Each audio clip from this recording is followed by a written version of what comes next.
Et là, imaginez ce que reçoivent dans le visage les coureurs. Attention, le départ. Pas vu, kilomètre zéro. Allez, tout le monde était dans le peloton. Départ donné par Christian Prudhomme. C'est parti pour cette 5e étape du Tour de France. On le disait, il y aura 19 km 400 très exactement de pavés au programme. Magnus Cort Nielsen en train de partir avec Taco van der Hoorn et Edvald Boasson-Hagen. Ça relance derrière. Vous pouvez m'expliquer pourquoi Magnus Cort Nielsen va dans l'échappée aujourd'hui? Il n'y a pas de point à prendre. Il veut la victoire d'étape, Magnus Cort Nielsen. Oui, il ne va pas se contenter simplement de porter le maillot. Vous l'avez vu, devant il y a eu une jonction. Van der Hoorn, Nielsen, Magnus Cort Nielsen, Boasson-Hagen, Goujard, Clark et Paoles sont maintenant 1 minute 15 d'avance sur un peloton qui roule un pas forcé tout de même. Oh, la chute de Van Aert! Van Aert qui tombe. Alors là, avec Kruijswijk. Et on était derrière, on était en train de remonter dans les voitures. Oh, et il Morkov semble touché, qui vient de passer à côté. Oui, il est touché. Il s'est tout de suite touché le fessier là. L'épaule. Ça a tapé fort. Le poignet, peut-être on va revoir tout ça au ralenti. Ça se passe derrière. On a vu à la sortie de ce rond-point un virage qui ferme un peu. Je pense une petite vague. Ah, voilà, c'est la... On l'a dit sur cette étape, il ne faut pas connaître d'incident, il ne faut pas connaître de crevaison au mauvais moment, il ne faut pas connaître la chute, et c'est le maillot jaune qui se retrouve au sol. Je n'ai pas entendu sur les ondes de Radio Tour un message comme quoi la voiture Jumbo-Visma, s'il vous plaît, allez reprendre votre place au sein de la file des voitures. En tout cas, il n'y a pas barrage là. Non, il n'y a plus de barrage. On profite de toutes les voies. Ah, ben voyez, il y avait trop de barrages, plus de barrages, je ne sais plus. Mais ça a failli toucher la voiture de la DSM. Oh, il s'est fait une grosse Mais c'est la faute En à discutant, là. Kruijswijk. Oh là là. Oh putain. Et c'est un artiste quand même. Ouais. Je pense qu'il y a un paquet de Ah coureurs, bah si ce c'est serait nous, il y a double fracture de la fenêtre arrière de la voiture. Rassurez aussi, on parlait avec Bradley Wiggins qui nous parlait de la clavicule. Ah, regarde devant toi. Wow. des petits coups de frein. Vous êtes rassuré sur son état physique? Oui. Les réflexes en tout cas n'ont pas été altérés. La combi est pas touchée. Ni le genou. On va voir là, il passe à côté de la voiture médicale, il ne s'arrête Non. pas. Ah, c'est du solide, Wout van Aert. On voit la carcasse. En tout cas, ce qui est impressionnant, c'est dans l'attitude de Wout van Aert. Combien de coureurs maillot jaune, victimes d'un incident, n'auraient pas paniqué, mais auraient essayé de rentrer le plus vite possible, à moins de 20 km du secteur pavé. Non, et là, il a préféré rentrer tranquillement. Juste, il remet les dossards bien en place. Allez, une petite barre et ça repart.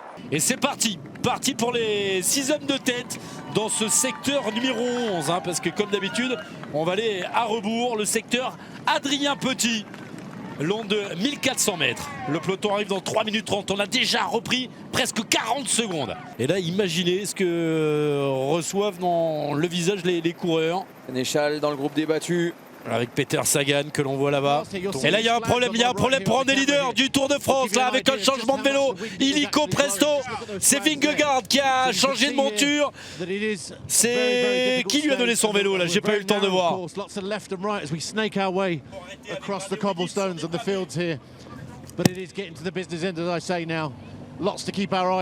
Ouais, et puis ça marche pas, regardez, il a un vélo qui n'est pas du tout à sa taille, Jonas Vingegaard, il attend sa voiture, mais la voiture est loin.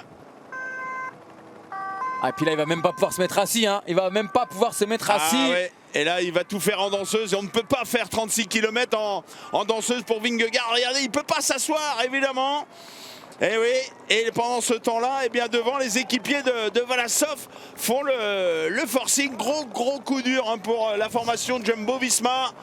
Et c'est pas la taille de vélo de Jonas Vingegaard, ça, il va être obligé de rechanger de vélo. Il a pris le vélo de Nathan Van Hooydonk, donc c'est maintenant Steven Kruijswijk qui lui cède sa monture. Un peu haut aussi. Ah, là aussi, c'est haut on aussi. est planté, Vingegaard est planté, on n'a pas de solution, il va falloir aller piocher sur la voiture. Regardez, il court de partout, Van Aert n'est plus là. Et ce groupe d'attardés qui dépasse celui qui avait terminé 2e du Tour de France, Jonas Vingegaard en difficulté. Alors, on l'a dit, sur ce genre d'étape, même si on est bien, on peut tout perdre. Il va être attendu par 2, 3, 4 équipiers. Mais vous le voyez, il est déjà à plus de 50 secondes du groupe maillot jaune, puisque désormais, Vingegaard est dans le groupe maillot vert. Il est en compagnie de Jakobsen. Allez, celui-là, c'est un compliqué. C'est un compliqué. 4 étoiles. Le plus long, 2 km 800 de pavés. Le secteur numéro 5. qui était secteur 17 sur le dernier Paris-Roubaix.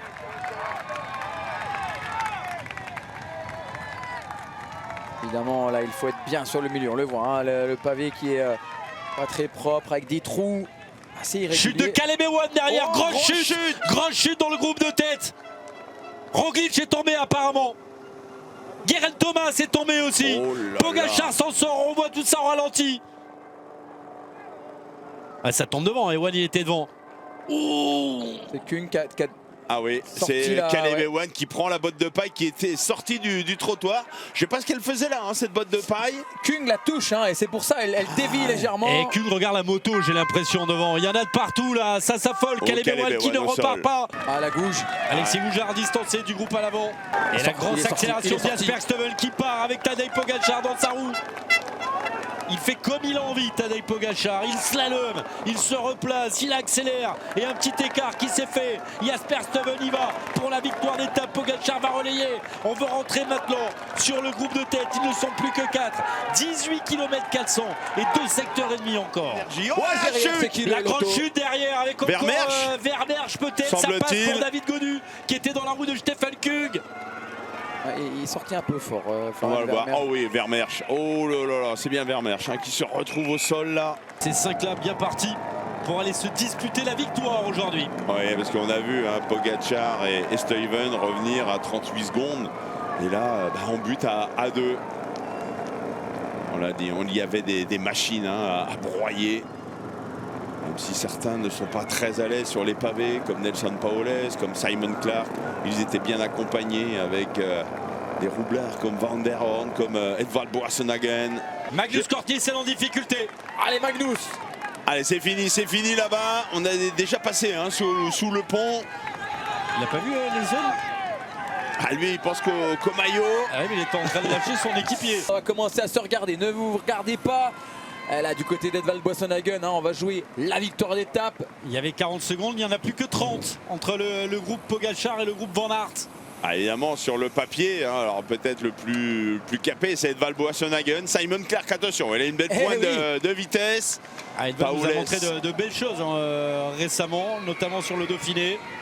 Après, faut pas laisser sortir Taco Van der Horn, car bien lancé, ça peut le faire pour le coureur de l'équipe Intermarché. Capable de lancer un sprint sur 400 mètres, hein, Taco Van der Horn, on le connaît. Nelson, attention, faut pas faire 4. Si Edvald Boasson-Hagen remporte l'étape et qu'il fait 4, il sera pas mal. Il est pas va en train de attaquer. traquer. Il va prépare une attaquer. attaque de derrière là. Ouais, bah oui, à prendre de la vitesse. Ah oui, mais il y a un virage. Allez, c'est parti. Il Hop. attaque de Nelson Paoles. Ah oui, mais un peu téléphoné. Ah, si Simon Clark n'y va pas. Personne n'y va. Ah là. Personne n'y va, on se regarde.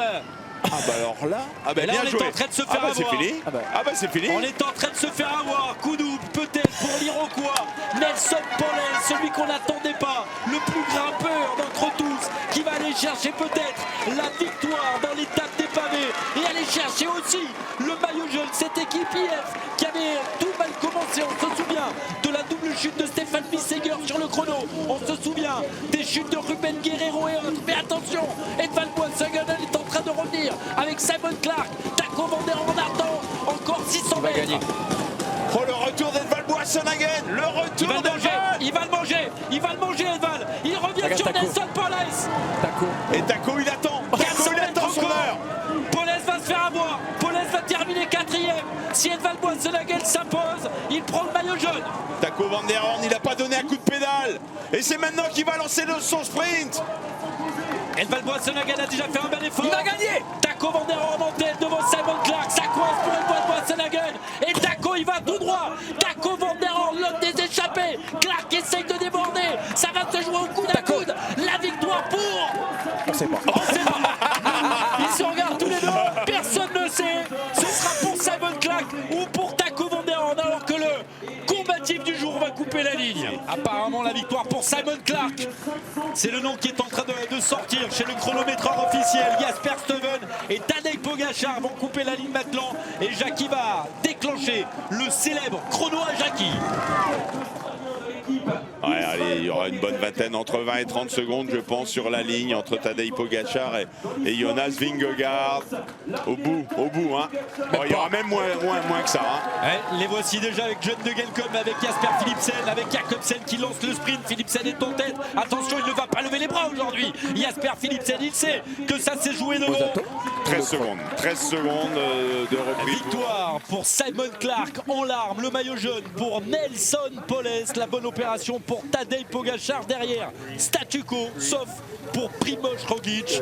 On a vécu une étape comme on l'attendait, complètement folle cette 5e étape, l'étape des pavés, qui restera quoi qu'il arrive en belle place dans le livre de ce Tour de France, 109e du nom. Photo finish à l'arrivée et la victoire pour l'Australien Simon Clark.